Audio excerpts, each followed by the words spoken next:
ساری زبانیں سیکھنا ہے، اس کی لوگ جو زبان جس جگہ چلتی ہے وہ تمام زبانیں سیکھنا ہے، مگر کائے کو سیکھنا ہے؟ جنٹل مین کہلانے کو، گریجویٹ کہلانے کو،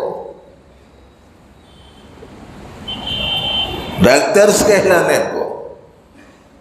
جی نہیں، پیغام اسلام کو پھیلانے کو سیکھنا ہے، ہر زبان کو پیغام اسلام کے پھیلانے کو۔ اب ہماری نئی نسل پڑھے گی زبان دوسری، اس کی مادری زبان ہے دوسری۔ پوری دنیا کے ماہرین تعلیم کا بنیادی جو اصول ہے وہ یہ ہے کہ بچوں کی تعلیم ان کی مادری زبان میں ہونی چاہیے۔ اور جتنے یورپی ممالک ہیں ان ممالک میں وہاں آج بھی ان کی مادری زبان میں ہی پوری تعلیم ہے، لیکن بڑی ہوشیاری سے ان لوگوں نے ہماری اردو اور ہندی زبان کے ملک میں انگریزی تھوپ دی، بس یہ پڑھو یہ پڑھاؤ، ضرور پڑھو ضرور پڑھاؤ، انگریزی، فرانسیسی، لاطینی، جاپانی، چینی، ترکی، جو زبان سیکھنا ہے سیکھو، مگر کائے کو؟ دین کے پھیلانے کو۔ اگر یہ مقصد نہیں ہے تو کچھ نہیں ہے، سب پڑھ پڑھا کے بیکار ہے۔ اگر یہ مقصد ہے تو پڑھے تھے، اور یہ مقصد نہیں ہے تو پڑھے تھے، کوئی وزن نہیں ہے اس چیز کا۔ تو خیر اس پر عرض کر رہا تھا میں کہ ہم لوگ جو بولتے ہیں، ہمارے نبی علیہ السلام نے بعض صحابہ کو دوسری زبان سیکھنے کو کہا، اور صحابہ نے اتنی جلدی سیکھا کہ 15 دن میں لکھنے پڑھنے کے لائق بن گئے، 15 دن میں۔ مگر کیوں لکھایا پڑھایا؟ کیوں سیکھنے کو کہا؟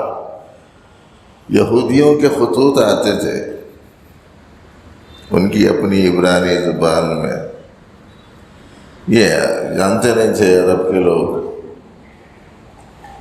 ایک شخص جانتا تھا، وہ بھی ان کا اپنا نہیں تھا، اس کو بلا کے پڑھاتے تھے، ذرا دیکھو اس میں کیا لکھا ہوا ہے، انہیں پڑھ کے سناتا تھا، تو پھر اس کے جواب میں آپ اسی کی زبان میں جواب دینے کے لیے اسی سے لکھواتے تھے، پھر وہ بھیجتے تھے۔ اب وہ پڑھ کے صحیح سنا رہا یا میں جو لکھنے کے لیے بول رہا ہوں وہ اس لکھ رہا ہوں،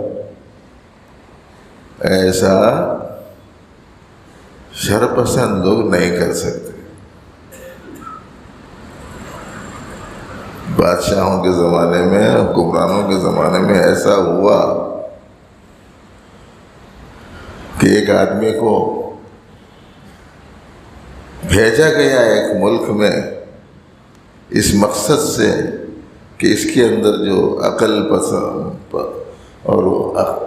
اور سمجھداری اور ہوش مندی، سوجھ بوجھ کا کمال دکھانے کے واسطے بھیجا بھیجنے والے نے، لیکن لکھنے والے نے کیا لکھا؟ جو جلتا تھا ان لوگوں کی یہ صلاحیت سے، وہ جلتا تھا، اس نے لکھا یہ بادشاہ کی طرف سے حکم ہے فلاں ملک کے فرمانروا کو، یہ 2 لوگ جب تمہارے دربار میں حاضر ہوں فوراً ان کو قتل کر دو۔ کئی بولے تو یہاں ان کی موجودگی میں یہ دوسروں کی نہیں چلتی تھی، تو بولنے والا کچھ اور بولتا ہے۔ یہ ہمارے معزز مہمان ہیں، سب سے زیادہ سمجھدار اور عقل مند ہیں، آپ اپنے دربار میں جون سا سوال آپ ان سے کریں گے یہ اس کا جواب بہت بہتر طریقے سے دیں گے۔ اس سے آپ کو اندازہ ہوگا کہ ہماری مملکت میں، ہمارے دربار میں کیسے ذی شعور لوگ موجود ہیں، اس کے واسطے بھیجے تھے۔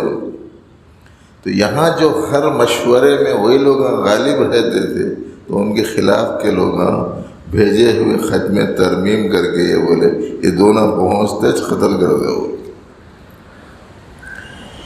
تو جو دشمن ہوتا ہے نا، نہ سناتا صحیح ہے نہ ترجمانی کرتا صحیح ہے. اسی لیے نبی رحمت صلی اللہ علیہ وآلہ وسلم نے حضرات صحابہ کرام میں سے بعض کو فرمایا تم فلانی زبان سیکھو تاکہ ان کا خط آئے تو تم پورا صحیح پڑھ کر سنا سکو کہ کیا اس میں لکھا ہوا ہے، واقعتاً اس کا ہم کو جانکاری ہو اور اس کا جو ہم جواب دیں وہی اس میں لکھا ہو جو ہم بول رہے ہیں. تو دوسری زبان سیکھنے کو کہا تھا کائے کے واسطے؟ پیغام پیغمبری کو دوسروں تک پہنچانے کے لیے اور لوگوں کے ذہنوں میں کیا چل رہا ہے جاننے کے لیے. اس واسطے سیکھنے کو کہا. حضور نے قرآن کریم میں اللہ پاک نے فرمایا وَمَا أَرْسَلْنَا مِن رَّسُولٍ إِلَّا بِلِسَانِ قَوْمِهِ لِيُبَيِّنَ لَهُمْ، ہم نے جو بھی پیغمبر کو بھیجا تو ان کی قوم کی زبان میں بھیجا تاکہ اللہ کی بات وہ اچھی طریقے سے ان کو سمجھا سکیں. تو زبانیں سیکھنا مگر کائے کو سیکھنا، بس ذرہ یہ فرق کیسا ہے؟ سب زبانیں سکھا رہے ہیں، بہت اچھا کر رہے ہیں، ہمارے بچے زبانیں سیکھ رہے ہیں، بہت اچھا کر رہے ہیں. درمیان میں گڑبڑ کیا ہو جا رہی؟ کئی کو سکھا رہے ہیں، کئی کو سیکھ رہے ہیں، بس یہ بیچ میں کا یہ جملہ نکل گیا. سکھانا صحیح، سیکھنا صحیح، کاہے کو سیکھنا، یہ جملہ نکل گیا بیچ میں. بس گزارش یہ کہ ذرا یہ بیچ میں یہ جملے کا اضافہ فرمائے.